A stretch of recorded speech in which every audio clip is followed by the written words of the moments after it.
जिस दिन भारतीय जनता पार्टी सत्ता से जाएगी उसके इतने टुकड़े होंगे कि उसकी गिनती नहीं हो पाएगी। नमस्कार, सियासी पिच में आपका स्वागत है। मैं हूं आपके साथ सिमरनजीत सिंह। भारतीय जनता पार्टी पिछले 12 सालों से इस देश पर हुकूमत कर रही है। भारतीय जनता पार्टी देश के अधिकांश राज्यों में आज उनकी सत्ता है, लेकिन सत्ता की हवस है, सत्ता की भूख है कि शांत होने का नाम नहीं ले रही है। और अब तो कहा जा रहा है कि भारतीय जनता पार्टी ने जिस तरीके से दूसरे दलों को तोड़ने का बीड़ा उठा लिया है, दूसरे दलों को छिन्न भिन्न करने की कसम खा ली है, भारतीय जनता पार्टी के साथ भी उस वक्त ऐसा ही होगा जब वो सत्ता से बाहर होगी। ऐसा हम नहीं कह रहे हैं, ऐसा कह रहे हैं संजय राउत। संजय राउत शिवसेना उद्धव बाला साहेब ठाकरे गुट के नेता हैं, सांसद रहे हैं, राज्यसभा में लगातार बोलते हुए सुनाई पड़ते थे। राज्यसभा छोड़ दीजिए, मीडिया में भी बोलते हुए नजर आते हैं। संजय राउत जो नेता हैं और जो चेहरा है शिवसेना का, लेकिन उनकी वाणी, उनके विचार और उनकी बोली को कोई रोक नहीं सका है। संजय राउत पर न जाने कितनी कार्रवाइयां हुई हैं। संजय राउत हमेशा केंद्र सरकार और केंद्रीय एजेंसियों के रडार पर रहते हैं, लेकिन संजय राउत खामोश नहीं होते। संजय राउत ने जो कहा है उसे हम सबको सुनना चाहिए और जानना चाहिए, क्योंकि संजय राउत जो कह रहे हैं उस बात में बहुत ही दम है। संजय राउत उन्होंने बड़े ही जोरदार तरीके से अपना जो उनका चिर परिचित अंदाज है, बड़े बेबाक तरीके से अपनी राय संजय राउत रखते हैं। उन्होंने कहा कि भारतीय जनता पार्टी की पूरी नेतृत्व की जो टीम है वो अकेले किसी व्यक्ति को गुनहगार नहीं बता रहे हैं। वो कह रहे हैं कि भारतीय जनता पार्टी का नेतृत्व जो लोग कर रहे हैं और नेतृत्व करने वाली जो टीम है उसे विपक्षी पार्टियों को तोड़ने और बगावत कराने की आदत लग चुकी है, और वो विपक्षी पार्टियों को तोड़ने और बागी बनाने की ऐसा चस्का उन्हें लग गया है कि वो किसी को भी बख्शने के मूड में नहीं है। ये वही संजय राउत हैं जो एक जमाने में भारतीय जनता पार्टी के सहयोगी भी हुआ करते थे। शिवसेना की अगर बात कर ले तो बाला साहेब ठाकरे की बनाई हुई पार्टी है, और उनका शुरुआती गठजोड़, स्वाभाविक गठबंधन और गठजोड़ भारतीय जनता पार्टी के साथ रहा है।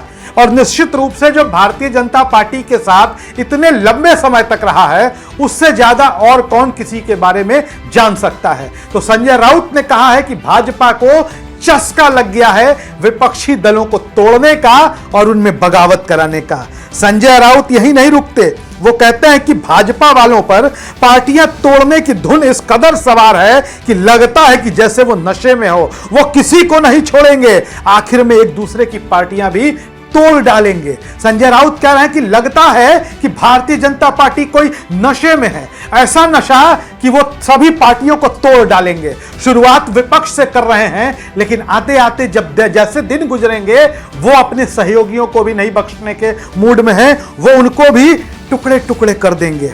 लेकिन संजय राउत ने चेतावनी दी और चेतावनी भरे लहजे में कहा कि मैं पहले भी कह चुका हूं, जिस दिन वो सत्ता से बाहर होंगे और केंद्रीय एजेंसियां हमारे नियंत्रण में आ जाएंगी, उस दिन भाजपा 10 टुकड़ों में बढ़ जाएगी, और वो अभी सिर्फ 10 मिनट में, सिर्फ 10 मिनट का टाइम ले रहे हैं संजय राउत, और कहते हैं कि भाजपा की जिस दिन सत्ता जाएगी, जिस दिन भाजपा केंद्र की सत्ता से हटेगी, जिस दिन केंद्रीय एजेंसियों पर से भाजपा का नियंत्रण और अधिकार खत्म हो जाएगा, उस दिन 10 मिनट में वो भाजपा के 10 टुकड़े कर देंगे। दरअसल संजय राउत जो कह रहे हैं उससे सहमति नहीं जताई जा सकती, यह बिल्कुल भी लोकतांत्रिक नहीं है, लेकिन जैसे को तैसे का जवाब भी देना जरूरी हो चुका है। दरअसल भारतीय जनता पार्टी जिस तरीके की राजनीति इस देश में कर रही है वो कतई बर्दाश्त के लायक नहीं है। आपको बता दें कि भारत, दुनिया में भारत का सम्मान है, कई वजहों से सम्मान है, और उन सम्मान के पीछे की एक वजह यह भी मानी जाती है कि भारत दुनिया का सबसे बड़ा लोकतंत्र है। लेकिन जिस लोकतंत्र में विपक्षी पार्टियों को तोड़ा फोड़ा जाए, जिस लोकतंत्र में विपक्षी दलों में बगावत करा दिया जाए, उनके विधायकों को, सांसदों को तोड़ तोड़ कर अपने दल में मिला लिया जाए, तो कैसी लोकतांत्रिक व्यवस्था, कैसा प्रजातंत्र, कैसी डेमोक्रेसी। डेमोक्रेसी की तो भारत में ऐसी की तैसी हो चुकी है। अब दुनिया के सामने कौन यह गर्व से कहेगा कि भारत जो है विश्व का सबसे बड़ा लोकतंत्र है। भारत में लोकतंत्र की जो स्थिति है वो सामने है।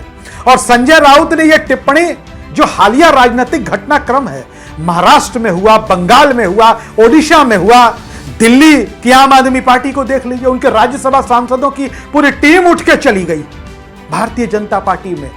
क्या आपको लगता है कि बिना किसी डर, भय, लोभ, लालच के इतने बड़े पैमाने पर दल बदल कराया जा सकता है? पर जो भी है वो आपकी आंख के सामने है। अब एक बात को बड़े गौर से सुनने की जरूरत है। कोई भी मनुष्य हो, कोई भी शासन हो, कोई भी व्यवस्था हो, अमृत पीकर कोई नहीं आया है।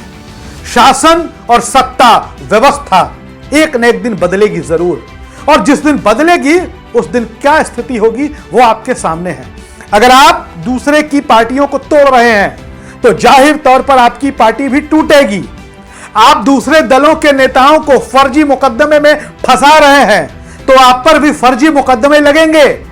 अगर आप भी विपक्ष के नेताओं को जेल भेज रहे हैं तो आपके नेता भी जेल जाएंगे। अगर आप विपक्ष के नेताओं पर चुनाव हारने के बाद अंडे फेंकवा रहे हैं, हमला करवा रहे हैं, तो यकीन मानिए कुदरत का कानून, प्रकृति का इंसाफ और ये जो चक्र है समय का वो चलेगा। और जो लोग आज इन चीजों को बढ़ावा दे रहे हैं यह उनके साथ भी होगा। हम फिर से कह दें, सत्ता व्यवस्था कुछ भी स्थायी नहीं है। कल तक कांग्रेस की सत्ता हुआ करती थी इस देश में।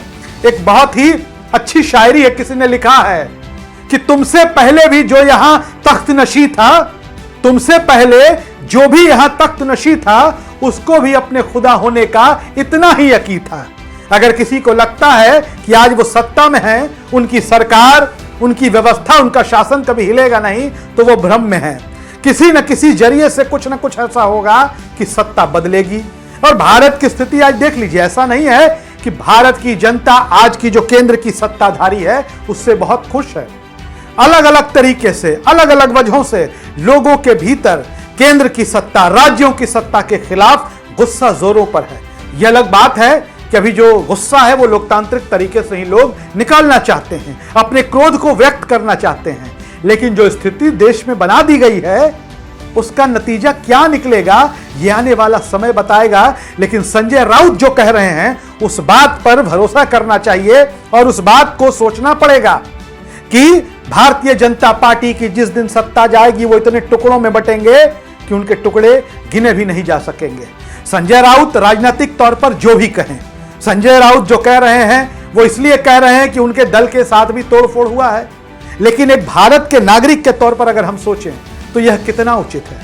इस देश में जहां हम रहते हैं वह देश दुनिया का सबसे बड़ा लोकतंत्र है। यहां लोग अपना गुस्सा अपने वोट के जरिए निकालते हैं और वोट के जरिए लोगों ने अच्छी अच्छी सरकारों को रास्ता दिखाया है। लेकिन आज अगर चुनावों में अगर गड़बड़ियां हो रही हैं, चुनाव में आप समझिए कि देश का एक बड़ा वर्ग है, लोकतंत्र लोकलाज से चलता है और लोगों के भरोसे से चलता है। लोकलाज ही नहीं बचेगा, लोगों का भरोसा ही नहीं रहेगा, सिस्टम से भरोसा टूट जाएगा तो कैसी व्यवस्था होगी। और यह देश के लिए उचित नहीं है दलों को तोड़ना, मरोड़ना, सांसदों को, विधायकों को तोड़कर अपने दल में मिलाना। और आपको क्या लगता है ये जो लोग दल बदल करते हैं, तोड़ फोड़ जिनके साथ होती है, इधर उधर जाते हैं, क्या वो फ्री में जाते हैं? क्या वो यूं ही चले जाते हैं? बहुत कुछ होता है उसके पीछे, कई तरह के चॉकलेट खिलाए जाते हैं उनको। समय आएगा और सबका खुलासा इस देश की जनता के सामने होगा। यकीन मानिए, ठीक कह रहे हैं संजय राउत, सत्ता जब जाएगी तो यह पोल भी खुलेगी कि किसको कितने पैसे दिए गए, किसको क्या क्या दिया गया और कहां से फाइनेंस हुआ, किसने पैसा दिया है। ये सब पोल जिस दिन खुलेगी उस दिन न जाने कौन कौन सलाखों के भीतर होगा और कौन कौन शिकंजों के बाहर होगा। यह देखना बड़ा दिलचस्प होगा। बहरहाल बने रहिए हमारे साथ। हमारा वीडियो आपको कैसा लगता है अपनी राय कमेंट बॉक्स में जरूर लिखिए।